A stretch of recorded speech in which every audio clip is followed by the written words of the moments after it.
সফরে মুখ্যমন্ত্রী শুভেন্দু অধিকারী। মুখ্যমন্ত্রী হওয়ার পর প্রথম দিল্লি সফর শুভেন্দু অধিকারী, যে খবরের দিকে আমরা নজর রাখছি। দিল্লি সফরে মুখ্যমন্ত্রী শুভেন্দু অধিকারী, মুখ্যমন্ত্রী হওয়ার পর প্রথম দিল্লি সফর। দুদিনের সফরে রয়েছে একাধিক কর্মসূচি। বৃহস্পতিবারই তিনি পৌঁছেছেন দিল্লিতে। প্রতিরক্ষা মন্ত্রী রাজনাথ সিং এর বাসভবনে শুভেন্দু অধিকারী, প্রতিরক্ষা মন্ত্রীর সঙ্গে সাক্ষাৎ বাংলার মুখ্যমন্ত্রীর।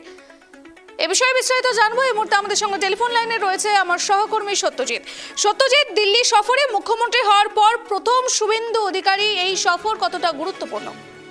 সত্যজিৎ, দেখো, প্রথমেই বলে রাখবো অত্যন্ত গুরুত্বপূর্ণ। তার কারণ এই মুহূর্তে আমরা যদি দেখি, গত 9ই মে কিন্তু মুখ্যমন্ত্রী শপথ নিয়েছেন শুভেন্দু অধিকারী, এবং তারপর এটা কিন্তু তার প্রথম দিল্লি সফর। ফলে সেইভাবেই বাংলার মানুষের যে প্রত্যাশা রয়েছে, বিশেষ করে মন্ত্রিসভার সম্প্রসারণ, সেটা অনেকগুলো প্রশ্ন কিন্তু রয়েছে।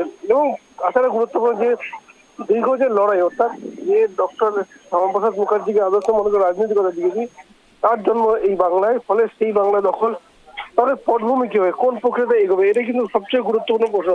আর সমস্ত কিছু মাথায় যদি বাংলাকে যে ইচ্ছাকে হাতিয়ার করে 2026-এ ঝাঁপিয়েছিল, সেই ইচ্ছাগুলো পূরণ করতে পারবে কিনা।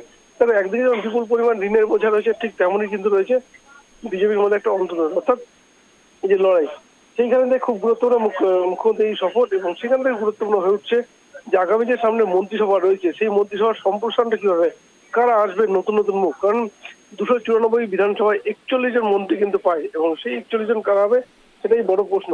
এবং পাশাপাশি যেটা তা হচ্ছে, এই মুহূর্তে দেখো মধ্যপ্রাচ্যে যুদ্ধ চলছে। প্রধানমন্ত্রী রীতিমতো প্রকাশ্যে জনসভায় বলেছে যে মানুষের সোনা কম কিনতে, গাড়ি ছেড়ে মেট্রোতে যাতায়াত করতে, সুতরাং পেট্রোল ডিজেল বাজার, এই যে বক্তব্য, সেই বক্তব্য কিন্তু পরিষ্কার যে মধ্যপ্রাচ্যের সংকট, সেই সংকট কিন্তু আমাদের দেশেও একটা বড় ফ্যাক্টর হতে চলেছে। ফলে সেটাও কিন্তু একটা যুক্তরাষ্ট্রের কাঠামোর একটা মুখ্যমন্ত্রীর দায়িত্বের মধ্যে পড়ে, যে কেন্দ্রের সাথে সামঞ্জস্য বজায় রাখা। ফলে আজকের মুখ্যমন্ত্রীর এই বৈঠক, সে বৈঠকে একদিকে যেমন তিনি রাজনাথ সিং এর সঙ্গে দেখা করবেন, অবশ্যই নিরাপত্তাজনিত কারণ রয়েছে। কারণ যে সীমান্তবর্তী এলাকা রয়েছে, আমরা জানি প্রতিরক্ষা মন্ত্রী রাজনাথ সিং, ফলে সীমান্তবর্তী যে এলাকা রয়েছে, শেষ ভেন্টিং এর কাজ শুরু হয়েছে, বিএসএফকে জমি দেওয়া হয়েছে, সেই কাজ যাতে আরো দ্রুতগতির সঙ্গে আরো সম্প্রসারণ হয় এবং নিরাপত্তা বেষ্টন আরো যেন মজবুত হয়, সেই দিক মাথা রেখে কিন্তু এই বৈঠক।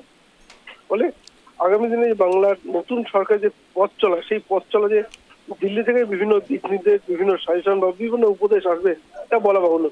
ফলে আগামী দিনে রাজ্যের মন্ত্রিসভার সম্প্রসারণ বলো বা বাংলার রাজ্য সরকারের যে পরিকল্পনা, সেই পরিকল্পনা কিন্তু আজকের ব্লুপ্রিন্ট এখানে তৈরি হতে পারে, আমরা অনুমান করতে পারি। এখন দেখার বিষয়, মুখ্যমন্ত্রী পৌঁছেছেন, কার কার সঙ্গে বৈঠক করেন, কার কার সঙ্গে দেখা করেন, সেটা এখন দেখার।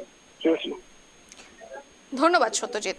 যে খবরের দিকে আমরা নজর রাখছিলাম, মুখ্যমন্ত্রী হওয়ার পর প্রথম দিল্লি সফর মুখ্যমন্ত্রী শুভেন্দু অধিকারীর, এবং প্রতিরক্ষা মন্ত্রী রাজনাথ সিং এর ভবনে তিনি দেখা করলেন, তিনি রাজনাথ সিং এর সঙ্গেও দেখা করলেন। এই বৈঠক কতটা গুরুত্বপূর্ণ সেটা কিন্তু সাধারণ জনতা থেকে শুরু করে অন্যান্য রাজনৈতিক দলের নেতা নেতৃত্বরাও এইদিকে তাকিয়ে রয়েছে। কারণ মুখ্যমন্ত্রী হওয়ার পর প্রথম দিল্লি সফর শুভেন্দু অধিকারীর, এবং সাধারণত এই বৈঠকের মাধ্যমে কোন কোন বার্তা দিচ্ছেন তিনি এবং ঠিক কোন দিকে সাধারণত বিভিন্ন উন্নতির দিকে লক্ষ্য রাখছেন, সেটি কিন্তু এখন দেখার বিষয়।